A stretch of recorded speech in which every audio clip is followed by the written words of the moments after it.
اعوذ باللہ من الشیطان الرجیم بسم اللہ الرحمن الرحیم الحمدللہ رب العالمین والصلاة والسلام علی سید الانبیاء والمرسلین وخاتم النبیین اللہم صلی علی محمد وعلی آل محمد بعدد کل ذرۃ مئات الف مرۃ وبارک وسلم۔ معزز ناظرین، السلام علیکم ورحمۃ اللہ وبرکاتہ۔ جاذب پبلیکیشن میں خوش آمدید۔ میں محمد سعید جاذب آپ کی خدمت میں حاضر ہوں۔ تعلیم القرآن کا سلسلہ جاری ہے اور میں آپ کی خدمت میں سورہ بقرہ کی تفصیلات و تشریحات پیش کر رہا ہوں۔ آج کی نشست میں سورہ بقرہ کی آیت نمبر 217 اور 218 شامل ہے۔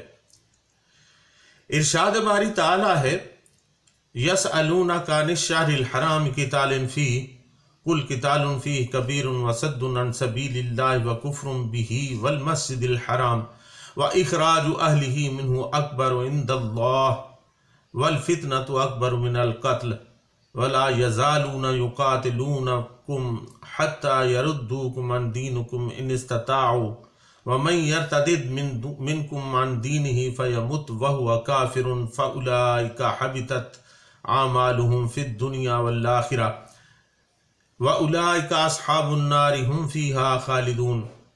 إِنَّ الَّذِينَ آمَنُوا وَالَّذِينَ هَاجَرُوا وَجَاهَدُوا فِي سَبِيلِ اللَّهِ أُولَئِكَ يَرْجُونَ رَحْمَةَ اللَّهِ وَاللَّهُ غَفُورٌ رَحِيمٌ۔ وہ آپ صلی اللہ علیہ وسلم سے پوچھتے ہیں کہ ماہ حرام میں جنگ کرنے کا حکم کیا ہے؟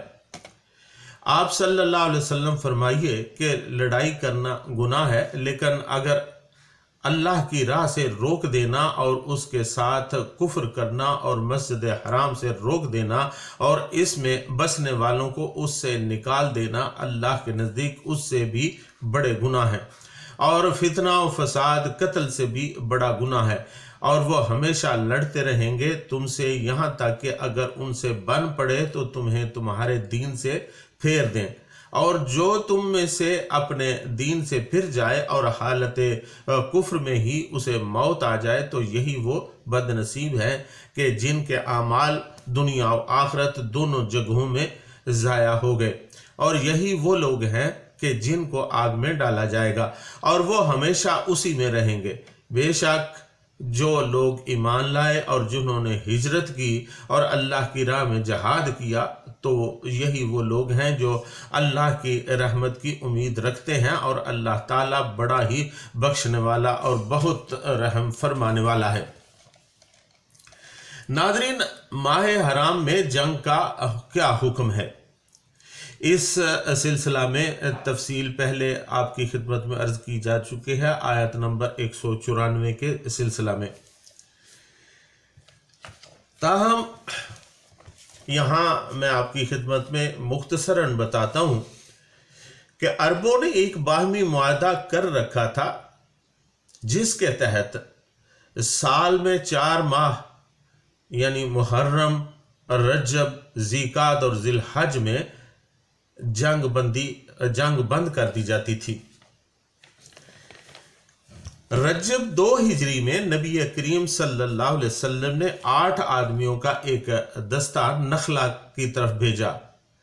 نخلا جو مکہ اور طائف کے درمیان میں ایک مقام کا نام ہے، اور ہدایت فرما دی کہ قریش کی نقل و حرکت اور ان کے آئندہ ارادوں کے متعلق معلومات حاصل کرے۔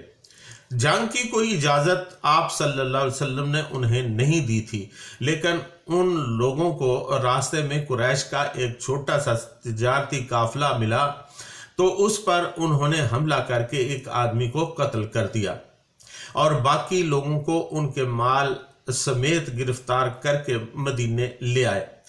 یہ کارروائی ایسے وقت ہوئی جب کہ رجب ختم اور شعبان شروع ہو رہا تھا، اور یہ امر مشتبہ تھا کہ آیا حملہ رجب یعنی ماہ حرام میں ہی ہوا ہے یا نہیں، لیکن قریش نے اور ان سے درپردہ ملے ہوئے یہودیوں نے اور منافقین نے مسلمانوں کے خلاف پراپیگنڈا کرنے کے لیے اس واقعہ کو خوب شہرت دی، اور سخت اعتراضات شروع کر دیے کہ یہ لوگ چلے ہیں اللہ والے بن کر، اور حال یہ ہے کہ ماہ حرام تک میں خون ریزی سے نہیں چوکتے۔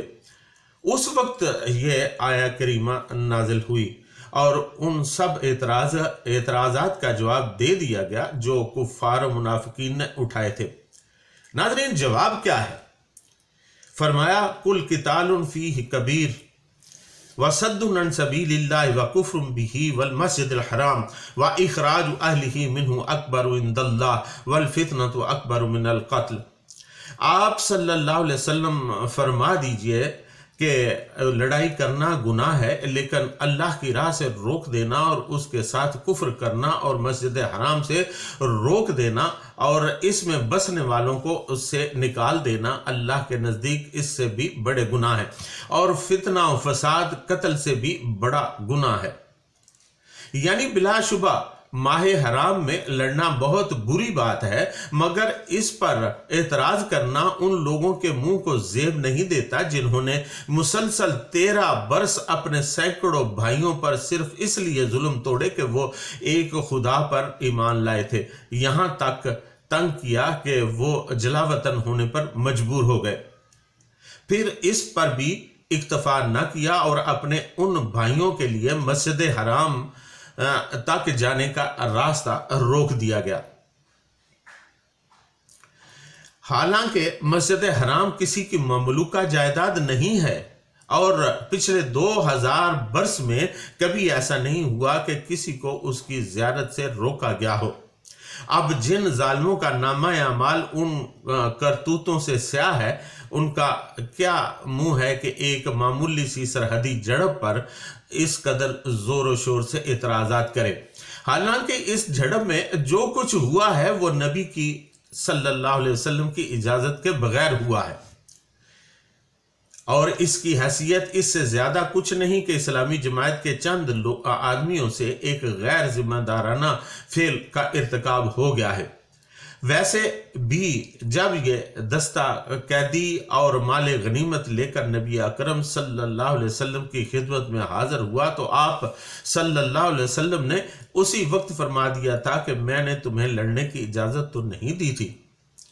نیز آپ صلی اللہ علیہ وسلم نے ان کے لائے ہوئے مال غنیمت میں بیت المال کا حصہ لینے سے بھی انکار فرما دیا تھا، جو اس بات کی علامت تھی کہ ان کی یہ لوٹ ناجائز ہے۔